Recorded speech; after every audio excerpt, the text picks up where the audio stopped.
Senhor, por tudo que o Senhor tem feito em nossas vidas, Senhor. Nós queremos agradecer, Senhor, por cada jovem, cada adolescente, Senhor, desta igreja, ó Pai.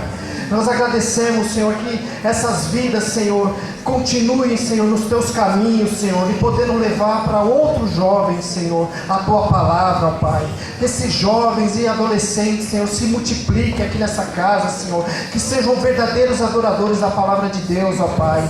Oh Deus maravilhoso, eu te agradeço, Senhor, porque tu é o Deus maravilhoso, que em ti há esperança, em ti há alegria, em ti há paz, ó Pai. Oh Pai, eu agradeço, Senhor, pela vida do pregador dessa noite, Senhor. Toma, Senhor, a vida dele, Senhor, que a mensagem, Senhor, que será falada aqui nesta noite, Senhor, que será pregada, Senhor, que ela produza o resultado pela qual ela está sendo enviada, ó Pai.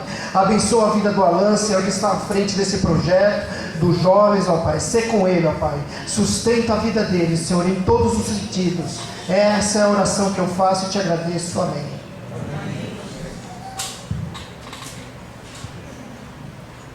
A vontade que a gente tem aqui é de que a oração do Leandro não termine, né? Vai abreviando um pouco aí a texto.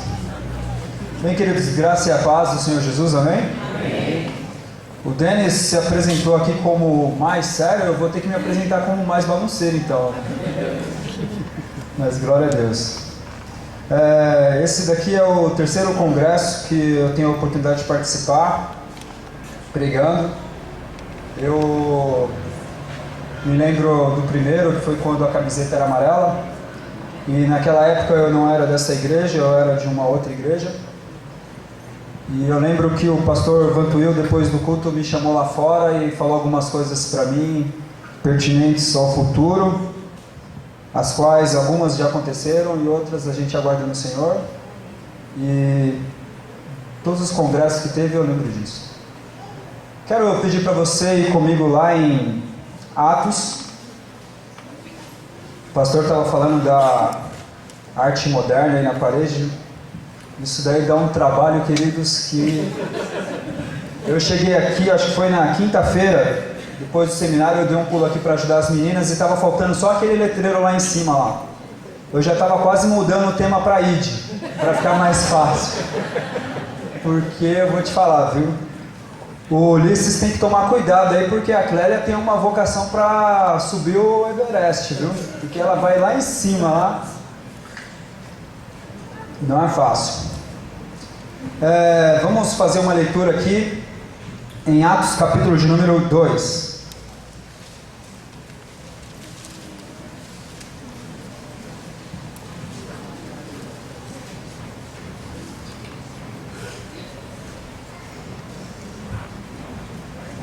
Versículo 42. Atos dos Apóstolos, capítulo 2, versículo 42. Está escrito assim: E perseveravam na doutrina dos apóstolos, na comunhão do partir do pão e nas orações, e cada alma havia temor, e muitas maravilhas e sinais eram feitos pelos apóstolos. Todos os que criam estavam juntos e tinham tudo em comum. Vendiam suas propriedades e bens e repartiam com todos, segundo a necessidade de cada um, perseverando unânimes todos os dias no templo e partindo pão em casa, comiam juntos com alegria e singeleza de coração, louvando a Deus e caindo na graça de todo o povo. E todos os dias acrescentava o Senhor à igreja aqueles que iam sendo salvos. Amém? Eu quero falar nesta noite sobre a igreja primitiva. Essas palavras aqui de Lucas são palavras que nos mostram o aspecto da primeira igreja da terra. A essa nós chamamos e conhecemos ela de igreja primitiva.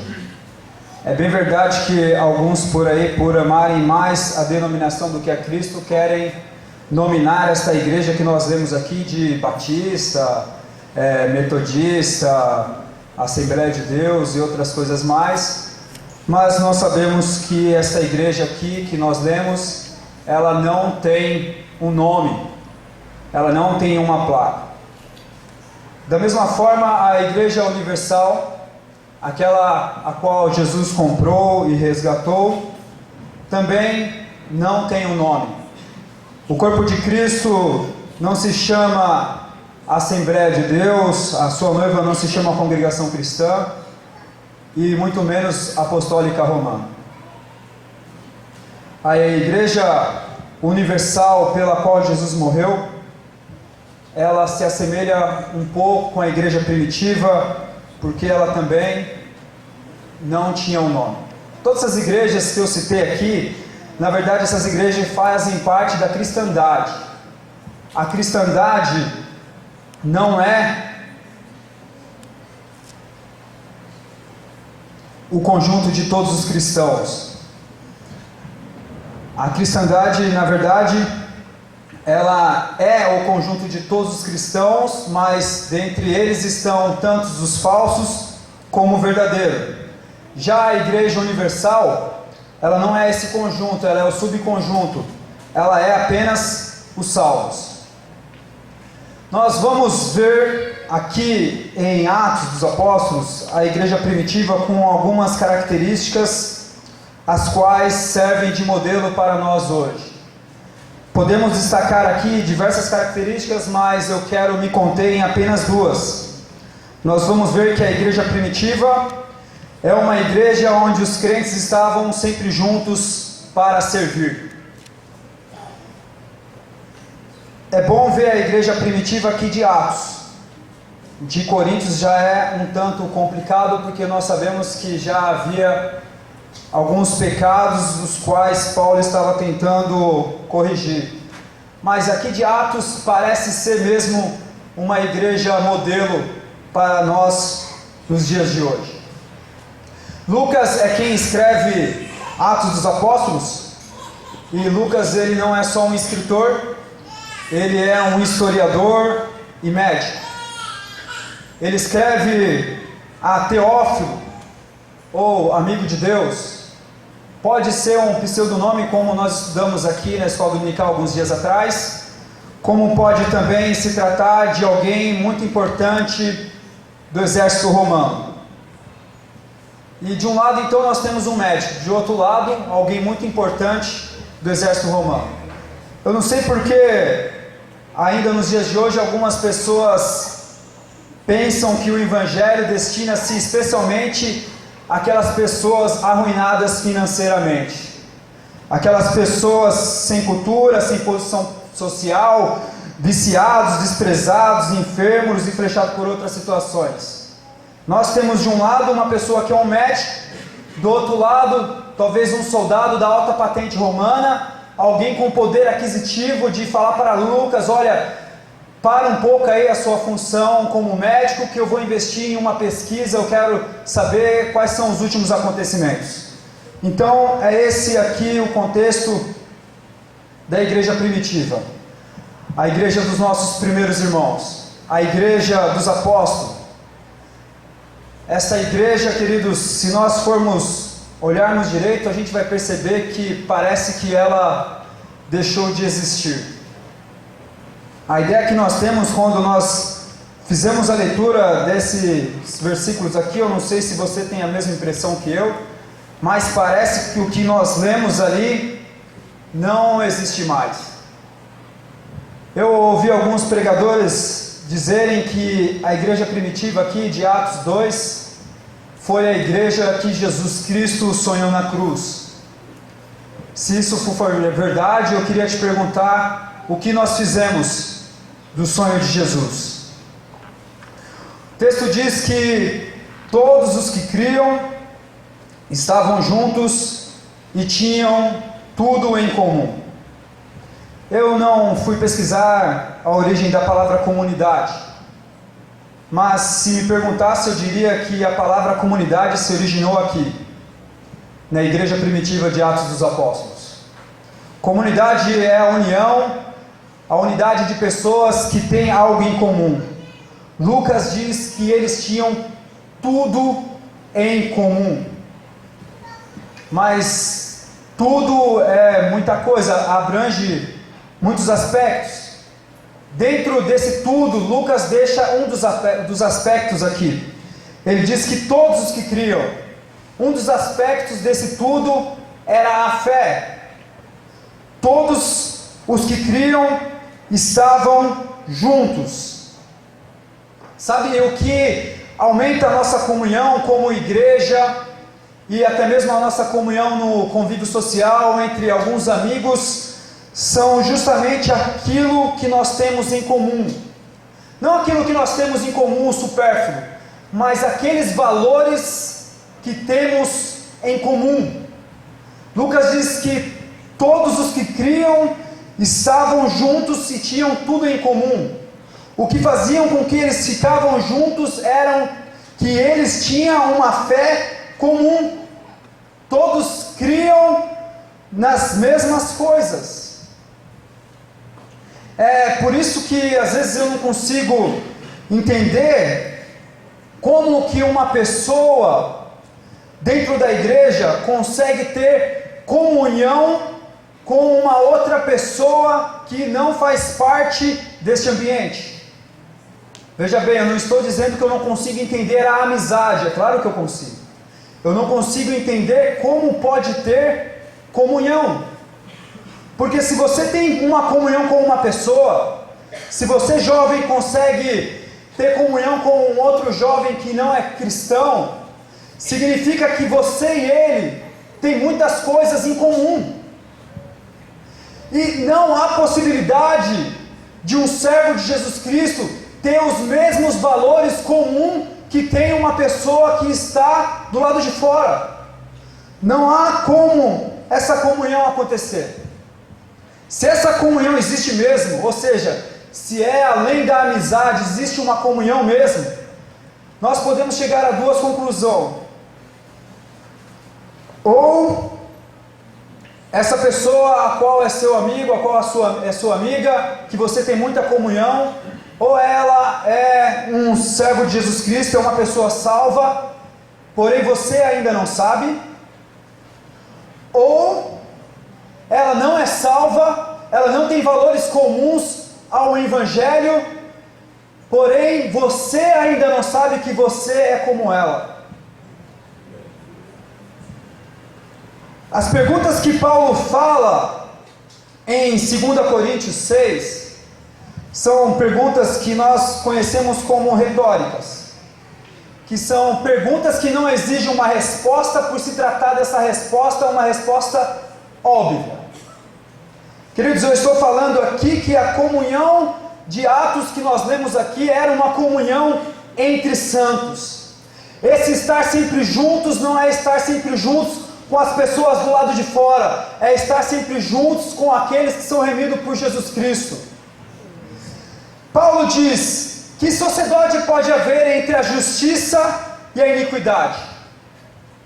E como se não bastasse, toma outra pergunta: que harmonia há entre Cristo e o maligno?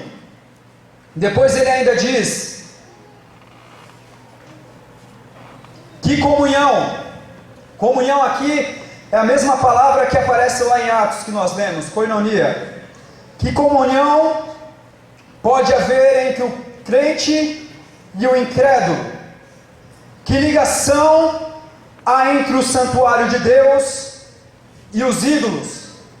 Aqui eu tenho em mente que quando Paulo pergunta que ligação há entre o santuário de Deus e os ídolos, eu penso que ele estava se lembrando de quando os filisteus venceram a Israel, e eles então pegam a arca do concerto e levam para a casa de Dagon. Que comunhão há entre o santuário de Deus e os ídolos? No dia seguinte, eles entram na casa de Dagon para ver, e eles percebem que Dagon está caído por terra diante da arca do concerto. Prova de que não existe comunhão entre os que estão incluídos no reino de Deus com os que não estão. Se você escolher se relacionar com alguém que não faz parte desse corpo. Eu quero te dizer que é bom você se preparar para carregar uma cruz, queridos. Porque como Paulo disse aqui, não há como ter comunhão com os que estão do lado de fora. Se andam juntos, se tem comunhão, é porque tem valores comuns. Sabe, o maior contraste que pode haver entre duas pessoas, não é, por exemplo, uma gostar de rock e a outra gostar de samba. Isso não é nenhuma diferença. A gente pode até perceber que de vez em quando o Vitinho e o Guilherme estão sentados juntos. O maior contraste não é uma gostar, por exemplo, do Palmeiras e a outra ser corintiana, um ser calvinista e o outro arminiano. O maior contraste é um ter Jesus Cristo e o outro não. Porque o que tem Jesus tem motivo até para morrer, enquanto aquele que não tem, falta-lhe motivo até para viver. Como diz os cânticos do pastor Jair, que teve que sair, quem tem Jesus tem tudo. Sabe, queridos, eu acredito nesse tema que nós escolhemos. Tanto é que eu estive orando por ele desde o início. É o tema que está lá no blog dos jovens também. Eu acredito nesse tema sempre juntos. Mas nós estamos condicionados a ter algo em comum para estarmos sempre juntos. Se nós tivermos o interesse comum de aprendermos mais da palavra de Deus, pode ter certeza, nós vamos estar sempre juntos aqui na escola dominical.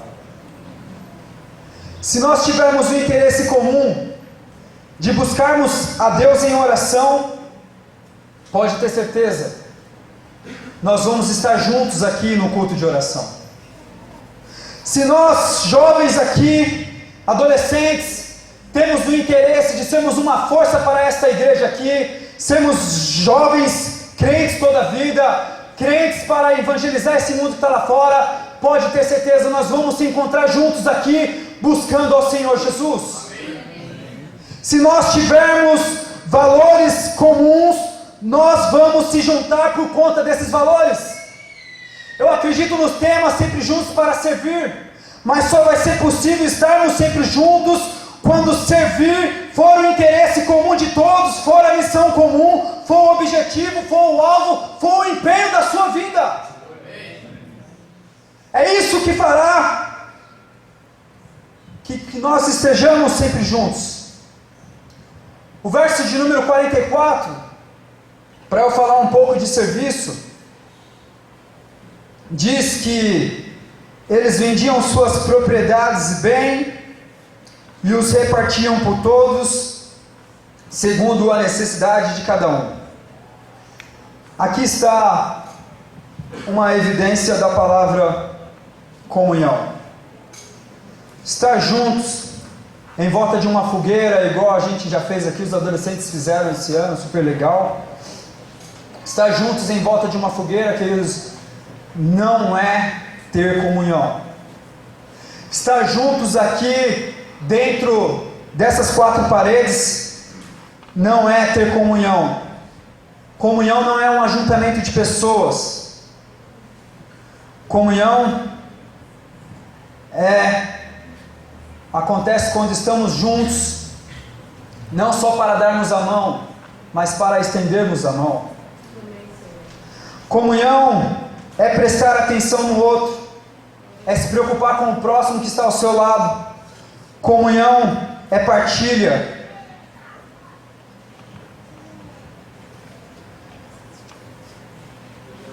É a estas pessoas que nós servimos, é a elas e com elas que nós temos comunhão. Sabe, o serviço não é uma coisa tão difícil assim.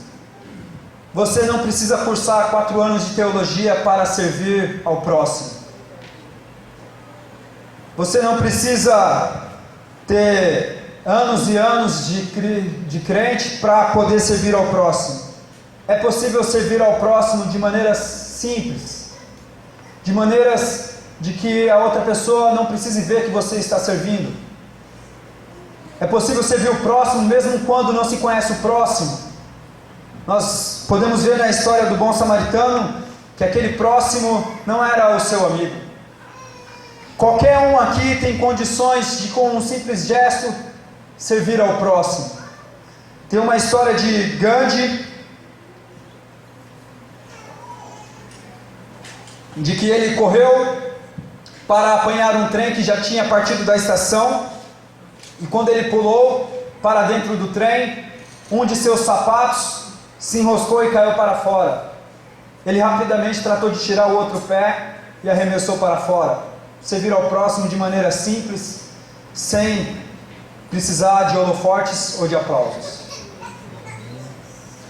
A igreja primitiva decididamente não estavam juntos tão somente por conta de uma confraternização.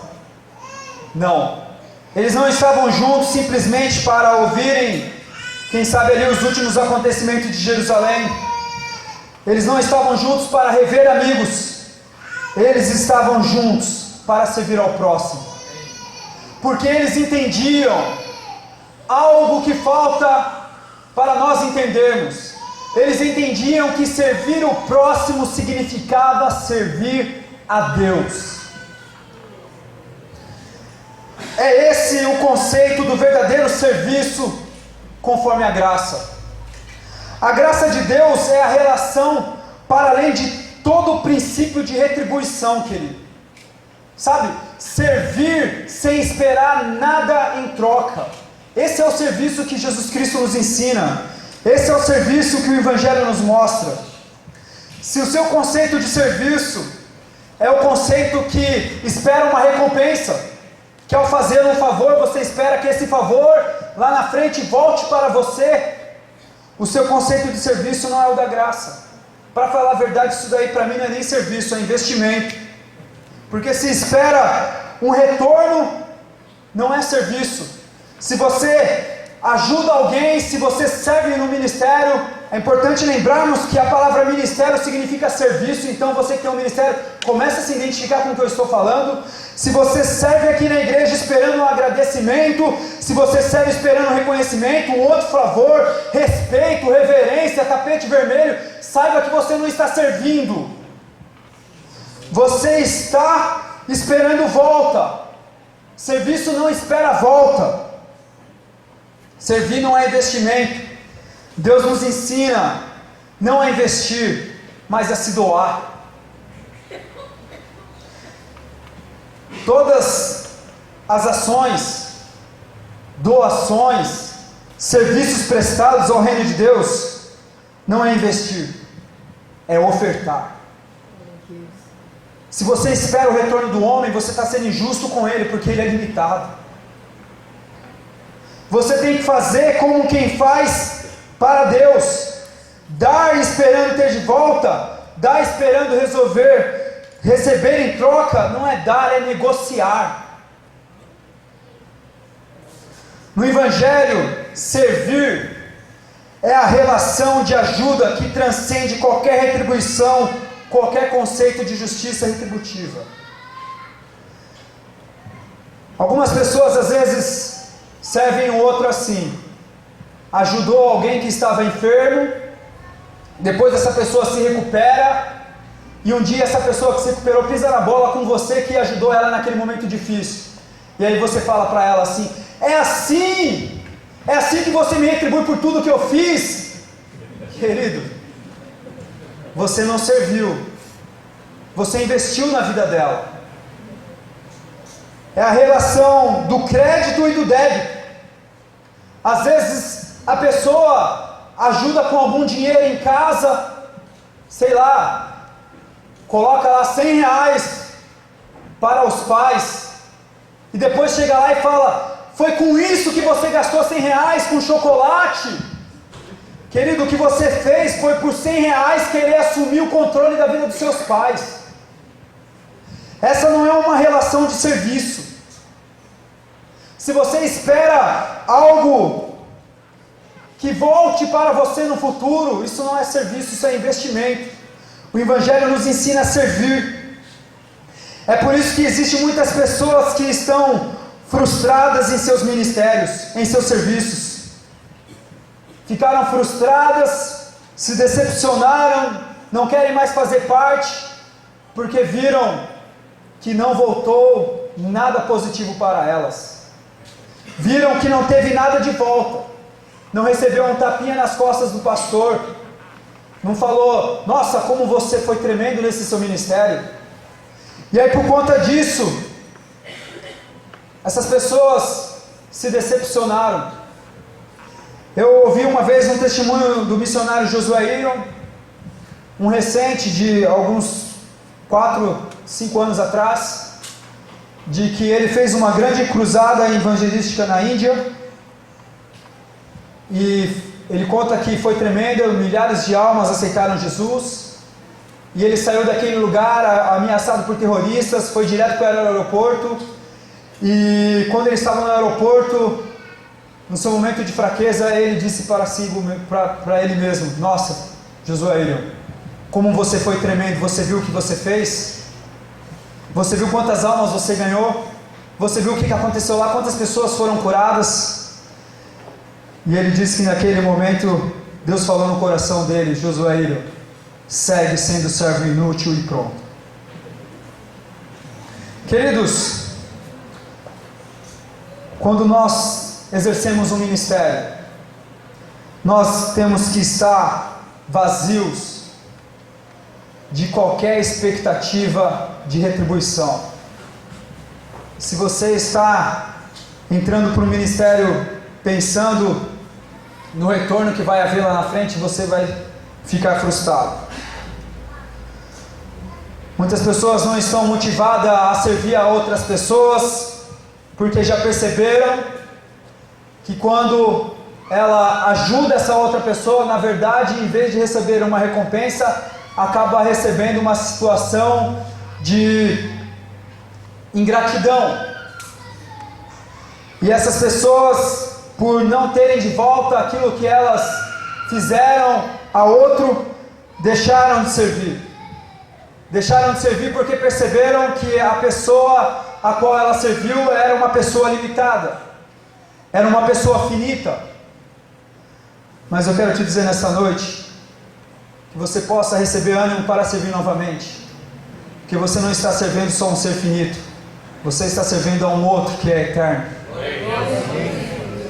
A nossa recompensa decididamente não é aqui na terra.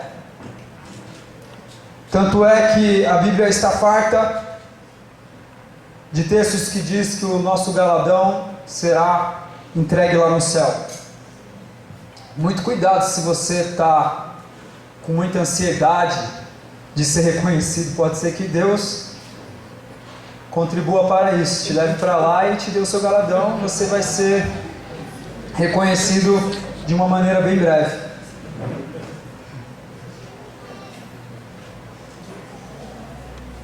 Temos que entender que servir ao próximo significa servir pessoas.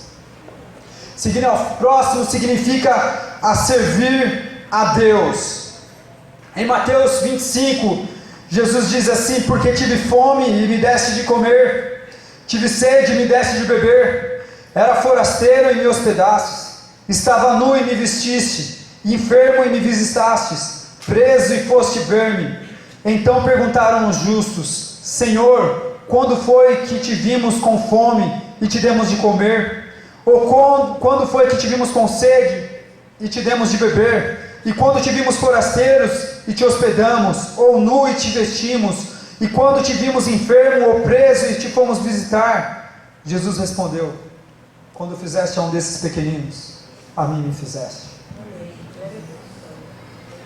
Quando você deixou de fazer, você deixou de fazer a Jesus Cristo.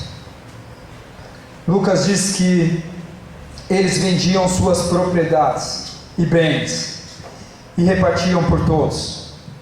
A comunhão aqui, queridos, não está no ato deles venderem suas propriedades, deles venderem os seus bens.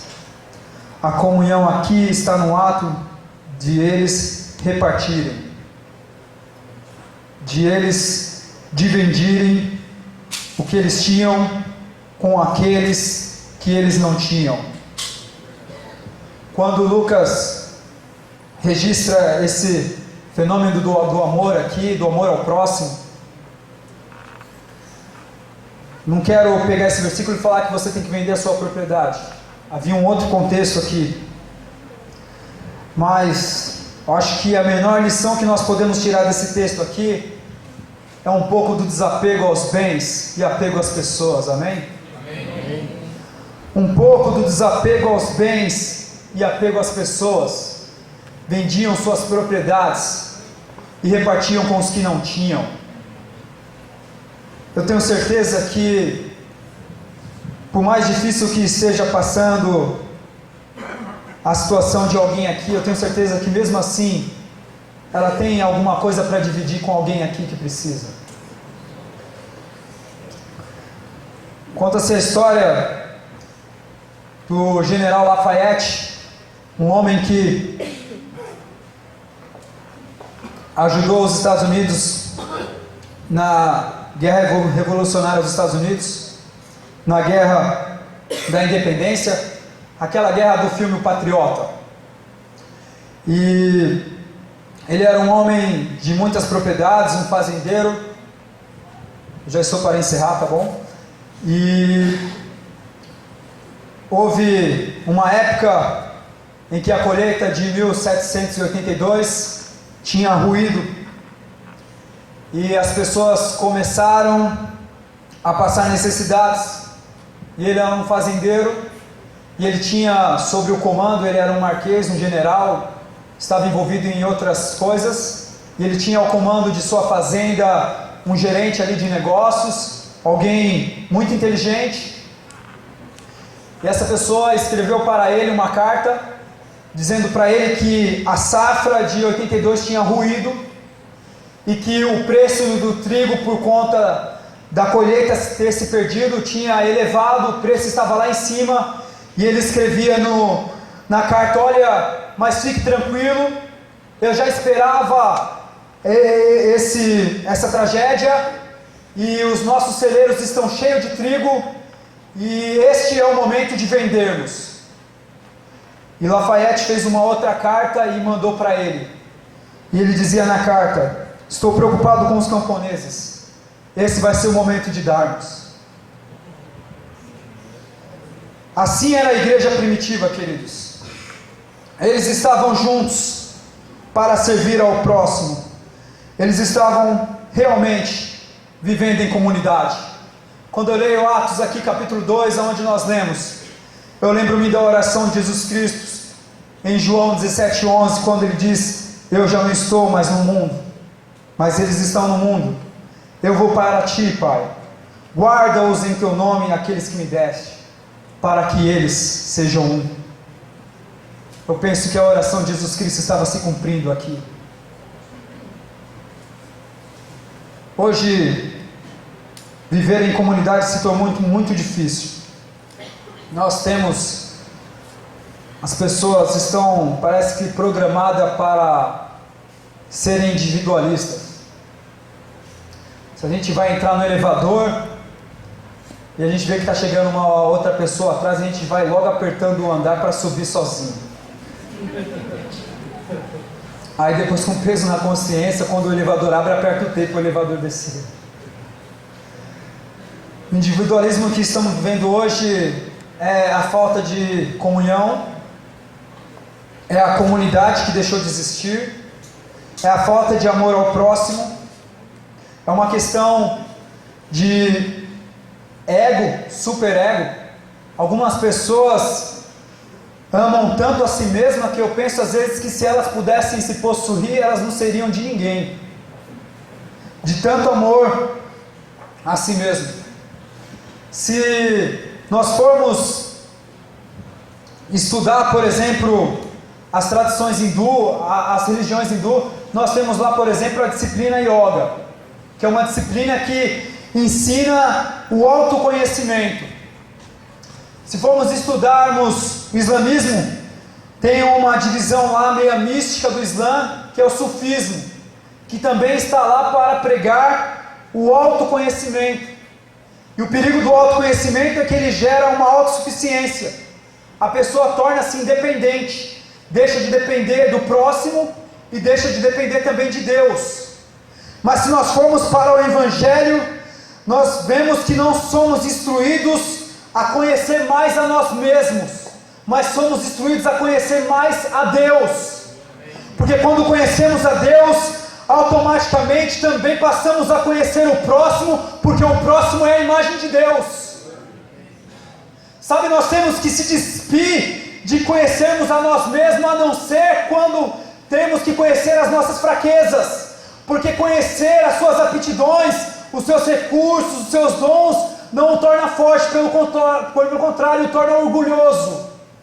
Se você quer crescer, você tem que conhecer somente as suas fraquezas. Quando Jesus Cristo nos ensina a orar, o Evangelho nunca pregou individualismo.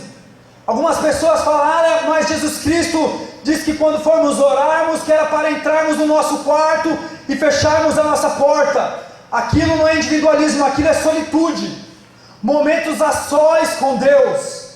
E quando fazemos isso para orarmos, na verdade eu tenho certeza que estamos mais acompanhados do que nunca. Queridos, nós fomos projetados por Deus para vivermos em comunidade, em união com o próximo. O pastor Maurício estava falando aqui hoje na escola dominical de Elias, que em um momento de fraqueza, ele se isola, ele se sente ameaçado, chega ao ponto de ficar muito angustiado, deseja a morte, e em um determinado momento ele enxerga a caverna como um lugar excelente para fugir de todos e até mente de Deus. E ele vai para dentro dessa caverna, ele se isola, mas Deus não tinha criado ele para viver assim, e assim ele só iria se enfraquecer um pouco mais. E diz a Bíblia que uma voz mansa entra lá dentro da caverna e dá força para Elias sair de lá. Quero dizer, se tem alguém aqui passando por alguma dificuldade, por alguma depressão, alguma síndrome qualquer, querido, fique junto aqui no meio desse povo, não se isole, é perigoso demais se isolar. Você corre um sério risco de se isolar. Como dizia um poeta do século XVI, John Donne, ele tem um verso que diz assim: nenhum homem é uma ilha, nenhum homem é um ser inteiro em si mesmo. Também a morte de um único homem me diminui, porque eu pertenço à humanidade. Nenhum homem é uma ilha, ninguém sozinho é completo em si mesmo. Sabe, a sua identidade faz parte do seu irmão que está ao seu lado. Aquilo que foi moldado em você faz parte da convivência com seus pais, da convivência com seus familiares. A igreja primitiva decididamente vivia em comunidade. As pessoas que fazem parte de uma comunidade, elas descobrem que quando elas estão servindo ao próximo, na verdade elas estão servindo a Deus. Para concluir, eu lembro-me quando uma vez a Ana Maria Braga entrevistava uma senhora de 92 anos, e eu imagino que aquela senhora em algum momento ela deve ter lido a Bíblia. Em algum momento talvez ela deve ter lido Atos dos Apóstolos capítulo 2, que nós lemos aqui. Porque ela disse assim para a Ana Maria Braga: olha, as pessoas precisam entender que o sentido da vida não é viver. O sentido da vida transcende isso. O sentido da vida é conviver. A regra da comunidade que nós vemos aqui em Atos dos Apóstolos era: quem tem, dê muito, e quem não tem, leve. Eles estavam juntos para servir. Eles vendiam os seus bens e repartiam com os pobres, com os que não tinham. Sabe o que eles entendiam? Eles entendiam que se o seu irmão tem uma necessidade, automaticamente você tem um dever. Era isso que eles entendiam. Eles entendiam que se faltava para alguém, era como se faltasse para mim. Eu quero chamar os irmãos que vão fazer o último cântico e dizer que nós possamos estarmos sempre juntos para servir ao próximo, porque quando servimos ao próximo, estamos servindo a Deus. Que Deus nos abençoe.